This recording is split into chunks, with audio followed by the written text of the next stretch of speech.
François-Daniel Mijon. Bonjour. Qu'est-ce qu'un leader chrétien? Un leader chrétien, c'est un leader qui d'abord aime le Christ, essaie de vivre de son amour du Christ, et ensuite essaie d'emmener les autres vers ce qu'il y a de meilleur pour eux. C'est quelqu'un qui aime, c'est quelqu'un qui aime les personnes qu'il rencontre, c'est quelqu'un qui a une certaine vision de ce qui est bon pour le groupe aussi.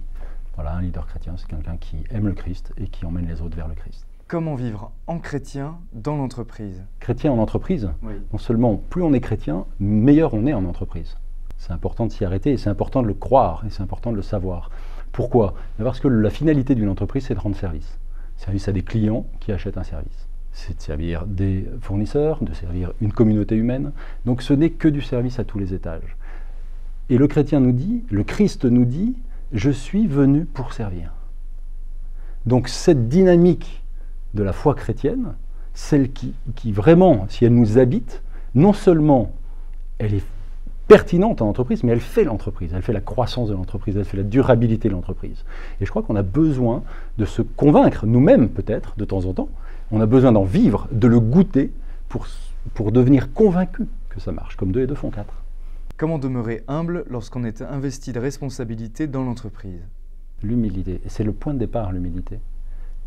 Si on est à l'écoute des autres, si on est soucieux de donner, de développer le potentiel de ceux qui sont autour de nous, alors on ne voit que des qualités autour de soi. Et on voit très très vite que 5, 6, 7, 8 personnes, c'est beaucoup plus qu'une seule personne. Et donc l'humilité, c'est une leçon, c'est une évidence en fait. Cette espèce d'expérience qu'un groupe est plus que chacun, que le tout est plus grand que la partie, comme nous dit le pape François. Comment faire croître les vertus humaines et spirituelles d'un décideur chrétien? D'abord, le point de départ, c'est une vraie décision de le vivre.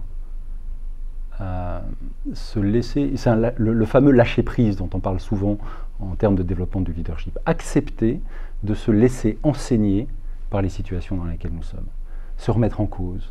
Et puis, à partir de là, essayer de dire oui, toujours oui. Oui au service, à l'interpellation de telle équipe qui a besoin de vous à tel endroit, telle chose qu'il faut que vous appreniez, parce que voilà, tel événement qu'on vous demande de préparer, se remettre, accepter de jouer le jeu. Et en fait, après, c'est un peu comme les galets dans la rivière. Les galets, ils ne demandent pas à être ronds, ils finissent ronds. Ils finissent par avoir la forme qu'il est nécessaire qu'ils aient pour que la rivière coule avec son bon débit et dans sa bonne direction. Donc le leader, c'est un peu ça, c'est un peu cette idée de se dire, se laisser aller. Je crois que la première décision, c'est celle-là, c'est le consentement. C'est le consentement. Et puis après, un peu de structure, un peu de travail, un peu d'esprit d'examen, j'ai envie de dire, c'est-à-dire se regarder, demander des feedbacks, demander aux gens qui nous entourent, qu'est-ce que vous avez pensé de ça, on aurait pu mieux faire, qu'est-ce qu'on aurait pu mieux faire, qu'est-ce que j'aurais pu mieux faire. Poser des questions, inviter à l'interpellation, et puis après prendre un peu des notes. Donc en note, on dit, voilà, je vais apprendre à parler mieux, je vais apprendre à sourire plus, je vais apprendre à être plus optimiste, je vais apprendre à être plus persévérant, je vais apprendre à être patient, à ne pas être celui qui donne la réponse, je vais écouter les autres. Ils vous le disent si vous leur demandez. Donc voilà, et après, à chaque fois qu'on a un petit point un peu précis, s'y atteler avec diligence.